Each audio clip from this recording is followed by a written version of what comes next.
Movie की शुरुआत phoenix Arizona में दिखाई जाती है। शहर से थोड़ी दूर पे रहने वाली एक हाउसवाइफ जिसका नाम कोनी है, उसे आधी रात पे अपने खुद के घर में अरेस्ट किया जाता है। वो अपने लिए स्टैंड लिए बिना हार मान लेती है। तभी वो बैठ के याद करती है कि कैसे महीनों पहले ये सब शुरू हुआ था। कोनी पहले 3 बार रेस वॉकिंग के लिए ओलंपिक में गोल्ड मेडल जीत चुकी है, पर इससे कोई अमीर या फेमस नहीं होता। आजकल वो अपने पति रिक के साथ रहती है, जो एक IRS ऑडिटर है। उनके रिश्ते में काफी परेशानी चल रही होती है। रिक और कोनी इलाज पे काफी पैसे बर्बाद करते हैं क्योंकि उनका बच्चा नहीं हो पा रहा है, और जब कोनी फाइनली प्रेग्नेंट हो जाती है तो वो बच्चा खो देती है। उसी समय रिक फैसला करता है कि वो काम पे ट्रैवल करने की नौकरी करेगा ताकि महीने के 3 हफ्ते उसे घर न आना पड़े। जब रिक घर पे होता है तो वो कोनी के साथ बिल्कुल अच्छा व्यवहार नहीं करता। वो उसे हर समय याद कराता रहता है कि उसके पास कोई नौकरी नहीं है, और उसी के कारण उसके काफी पैसे बर्बाद हुए। साथ में रिक कोनी को उसके कूपन्स के पागलपन के लिए भी डांटता है। कूपन्स की बात सच है। कोनी कूपन्स इकट्ठा करके बहुत ज्यादा सामान खरीद के नर्सरी में रख देती है। वो अलमारियां भर के अपने दुख से जूझती है। रिक के ज्यादा आसपास न रहने का फायदा है कि कोनी ने अपने पड़ोसी जोजो से अच्छी दोस्ती कर ली है। जोजो का पैसा बचाने का YouTube चैनल है और वो भी कूपन्स के लिए पागल है। जोजो अपनी माँ जोजी के साथ रहती है और कुछ समय पहले ही उसकी ID कार्ड चोरी हो गई, जिस कारण उसको नौकरी नहीं मिल रही है। अब अपने खाली समय में जोजो डाक या अल के साथ इश्कबाजी करती है और घर घर जाके मेकअप बेचती है, पर वो काम भी अच्छा नहीं चल रहा है। जब भी कोनी बाजार जाती है तो वो कैशियर ग्रेग को अपने खरीदे हुए सामान के बदले बहुत सारे कूपन्स देती है, जिस वजह से लाइन में लगे लोगों को काफी देर इंतजार करना पड़ता है। पर साथ ही में उसका बिल जो $100 से ऊपर का होता है वो कूपन्स के लगने पर $16 रह जाता है। कोनी हमेशा एक बात बोलती है कि अगर आप पेनीज पे ध्यान देंगे तो डॉलर्स खुद बच जाएंगे। एक दोपहर किराने का सामान नर्सरी की अलमारियों पर रखते समय कोनी दीवार पे लगे बच्चे के वॉलपेपर को देख के दुखी हो जाती है, तो वो फैसला करती है कि वो ढेर सारे सीरियल्स खाएगी, जिसको खा के शायद वो डिप्रेशन से बाहर आ जाए। वो सीरियल्स बासी हो चुके हैं। कोनी को जितना भी गुस्सा आया होता है वो उसी गुस्से के साथ उस सीरियल्स कंपनी को शिकायत करने के लिए मेल करती है। कुछ दिनों बाद कोनी को कंपनी से बासी सीरियल के लिए माफी मांगते हुए चिट्ठी मिलती है और साथ में मुफ्त सीरियल खरीदने का कूपन भी मिलता है। जब कोनी इतराकर बाजार जाती है उस कूपन से खरीदारी करने, तो ग्रेग बताता है कि वो कोई खास नहीं है। शिकायत करने में सभी को मुफ्त कूपन मिलते हैं। अब ये बात सुन के कोनी उत्सुक हो जाती है और वो अलग अलग कंपनियों को चिट्ठियां लिख देती है, चाहे उनके सामान में कोई खराबी ना हो तो भी। अब ये सब करके उसे मुफ्त का सामान खरीदने के बहुत सारे कूपन्स मिलते हैं। कोनी वो कूपन्स जोजो को दिखाती है, जो इस तरह की रणनीति को देखकर चौंक जाती है। वो कोनी से कूपन खरीदने की कोशिश करती है क्योंकि वो कूपन अभी भी उस सामान की वास्तविक कीमत से सस्ता होगा। जोजो के प्रस्ताव को सुन के कोनी को यह एहसास होता है कि उसे जो सामान मुफ्त में मिला है उसे बेचने से उसको 100% लाभ होगा और इससे बहुत अच्छा धंधा चलेगा। इंटरनेट पर खोज करने के बाद उसे पता चलता है कि कूपन मैक्सिको में बना है, जो उसके घर से ज्यादा दूर नहीं है, इसलिए वो वहां जा सकते हैं और उधर से दोबारा बेचने के लिए कूपन का गुच्छा चुरा सकते हैं। जोजो ये सब करने के लिए पहले हामी नहीं भरती, मगर वो कर्जे में डूबी रहती है, इसलिए वो मदद करने को तैयार हो जाती है। दूसरी तरफ नेवेडा में नुकसान निवारण करने के अधिकारी केन एक बाजार में अपना काम कर रहे हैं। तभी एक कैशियर को कूपन के कारण दिक्कत होती है। केन कूपन को देख के जल्दी ये बता देता है कि वो नकली है। मैनेजर पूछता है कि क्या वो उसको बदल सकते हैं, क्योंकि वो बूढ़ी औरत बहुत सालों से उनकी ग्राहक है, लेकिन केन मना कर देता है क्योंकि नियम सबके लिए एक समान है।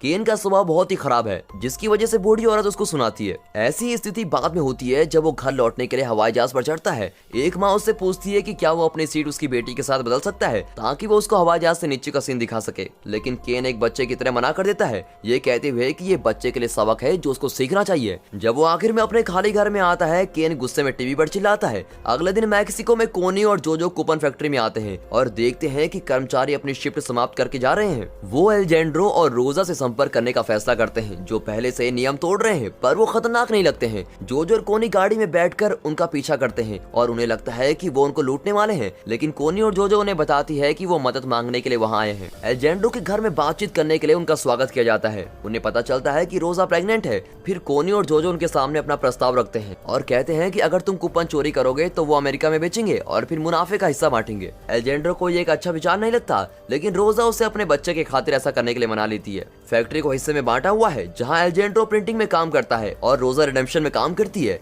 कुछ दिनों के बाद जोजो और कोनी को कूपन्स का पहला बॉक्स मिलता है। वो वेबसाइट बनाती हैं जिस पर उनको बेच देती हैं और जोजो के चैनल पर भी प्रमोट करती हैं। उनका काम बहुत जल्दी सफल हो जाता है और वो बहुत ज्यादा पैसा कमाती है, लेकिन जल्दी ये सुपरमार्केट भी देख लेती है। केन को उसके बहुत सारे मैनेजर चिट्ठी और फोन कॉल करके उसके द्वारा जितने भी पैसे लूज हुए हैं सभी के बारे में शिकायत करते हैं। इसलिए वो जांच शुरू करते हैं कि उसे किसी एक कूपन के पीछे क्रेडिट कार्ड नंबर मिल जाता है जिसने इन सारे कूपन्स को खरीदा है। 11 दिनों के काम के बाद केन उस हाउसवाइफ से मिलने जाता है जिसने उस कूपन का इस्तेमाल किया था और वो उसे कूपन बेचने वाली वेबसाइट के बारे में बताती है जिसे यूट्यूबर पर एक महिला द्वारा प्रमोट किया जाता है। जब केन काम पर लौटता है और वेबसाइट खोलता है तो वो मोटो देखता है कि यदि आप पेनीज का ध्यान रखेंगे तो डॉलर खुद बच जाएंगे। दूसरी तरफ जोजो और कोनी उदास हैं क्योंकि ज्यादा पैसा आने के कारण उनका पेपल अकाउंट बंद हो गया है और इसे वापस खोलने के लिए उन्हें ये साबित करना होगा कि वे एक वैलिड बिजनेस चला रहे हैं। वे ये नहीं जानते कि इसको ठीक कैसे करना है, इसलिए वे जल्दबाजी में टीना से संपर्क करने का निर्णय लेते हैं जो कि डार्क वेब पर फेमस हैकर है। टीना उन्हें इतनी आजादी से प्रचार करने के लिए डांटती है क्योंकि इस सब से उनका पता लगाया जा सकता है। इसलिए जोजो की वीडियो हटाने के बाद वो बताती है कि उन्हें अपने बिजनेस के लिए एक फ्रेंड की आवश्यकता है ताकि वे उनका पैसा साफ कर सके। उन्हें नकली आईडी, बैंक खाते और काम करने के लिए गुप्त घर मिलेगा। साथ ही उन्हें अपना पैसा खर्च करने से पहले 6 महीने इंतजार करना होगा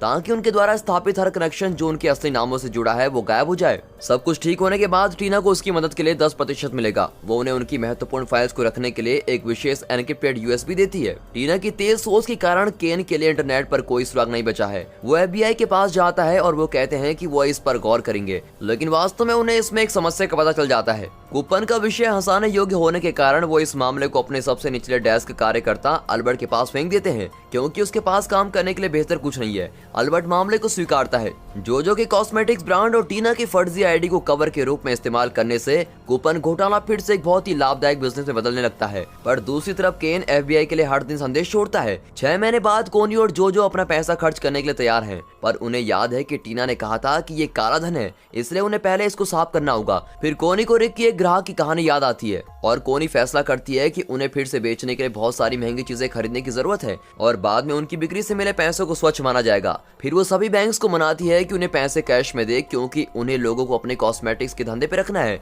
उसके बाद कोनी और जोजो एक अविश्वसनीय रूप से महंगी खरीदारी करने जाते हैं। वो स्पोर्ट्स गाड़ी, नाव, एक निजी विमान खरीदते हैं और यहाँ तक कि बंदूकें भी। बाद में वो लॉस वेगस की यात्रा करते हैं जहाँ वो अपने भविष्य की योजना पर चर्चा कर रहे होते हैं कि जोजो अपनी माँ की गिरवी रखे सामान को वापस लेगी और कोनी फर्टिलिटी ट्रीटमेंट को फिर से आजमाना चाहती है। इस बीच केन को आखिरकार FBI से कॉल आ जाती है जिसका वो इंतजार कर ही रहा था। अल्बर्ट उसे सूचित करता है कि उससे इंटरनेट पर कुछ नहीं मिला क्योंकि एक एक्सपर्ट ने सभी कुकीज ट्रायल्स को हटा दिया है, लेकिन तब से कूपन पुराने नियमित मेल के माध्यम से भेजे जा रहे हैं। वो किसी ऐसे व्यक्ति को भेजेंगे जो वास्तव में मदद कर सकता है। 2 दिन बाद केन एक पोस्टल इंस्पेक्टर से मिलता है। सिमोन मामले को स्वीकारता है और केन को वेबसाइट से कुछ कूपन ऑर्डर करने के लिए कहता है ताकि वो सिस्टम को अच्छी तरह देख सके। जब लिफाफा कुछ दिनों बाद आता है, सिमोन जल्दी से लिफाफे को नोटिस करता है कि ये कहां से है। सिमोन जल्दी लिफाफे को नोटिस करता है कि ये कैंसास से है, लेकिन ये वास्तव में एरिज़ोना से आया है। ये उन्हें ऑनलाइन टिकट पर विशेष नंबर देखकर पता चलता है। वो जल्दी फोनिक्स जाने के लिए तैयार होता है और अपने साथ केन को ले जाने के लिए भी सहमत होता है क्योंकि वो पहले से ही सभी सुपरमार्केट को जानता है।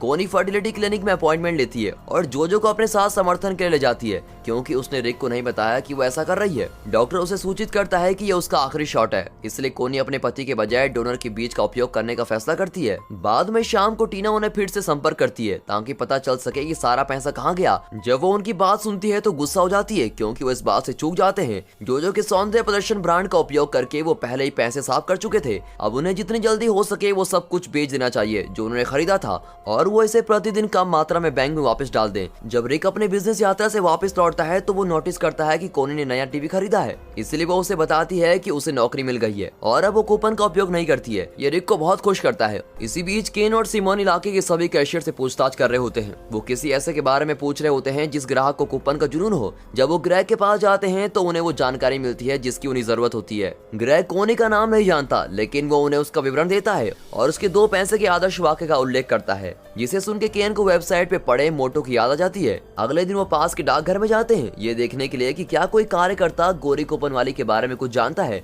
कोनी को कोई याद नहीं करता, लेकिन जब वो कूपन शब्द सुनते हैं तो वो इल पर चुटकी लेते हैं क्योंकि वो हमेशा जोजो की बचत करने की टिप्स यूट्यूब पे देखता रहता है। कोनी और जोजो अपना सारा सामान eBay पर बेचने के लिए लगाते हैं जो बहुत कठिन होता जा रहा है क्योंकि इसमें बहुत कुछ है। जब वो एक कैफे में शराब पीने जाते हैं तो उन्हें एक गन क्लब के 2 आदमी मिलते हैं। फिर वो गन क्लब का पता प्राप्त करती है और बिक्री के लिए अपने सभी हथियारों के साथ बाद में वहाँ जाती है। जोजो बिक्री के लिए एक अद्भुत पिच देती है, पर लीडर अभी भी उसको खरीदने से मना कर देता है, इसलिए वो दोनों सारे हथियार उन्हें डिस्काउंट के साथ देने के लिए सहमत हो जाते हैं और वे उन सबको खरीद भी लेते हैं। केन और सिमन एल से निजी तौर पर पूछताछ करते हैं, लेकिन वो उन्हें कोई जानकारी देने से इनकार कर देता है। रिहा होने के बाद वो जोजो के घर जाता है और उससे एक लिफाफे में एक नोट नियमित मेल के रूप में बिल के बीच में रख देता है जो जोजी बिना सोचे लेती है। अल जो ये नहीं जानता कि केन और सिमन ने उसका पीछा किया है और वो अपने वाहन वाहन में बाहर बैठे हैं और जब तक उन्हें जरूरत होगी वे घर के बाहर निगरानी करेंगे। जोजो के घर आने तक रात हो चुकी होती है और उनको एहसास होता है कि ये औरत ही है जो उस हाउसवाइफ ने यूट्यूब वीडियो पर देखी थी। जब जोजो अपनी गाड़ी से बाहर आती है तो वो नाचने लगती है क्योंकि उसने जो लेटेस्ट डील की होती है वो बहुत ही बड़ी की होती है। अगली सुबह जोजो का जोजी के साथ एक झगड़ा होता है और मेल पर कोई ध्यान नहीं देता,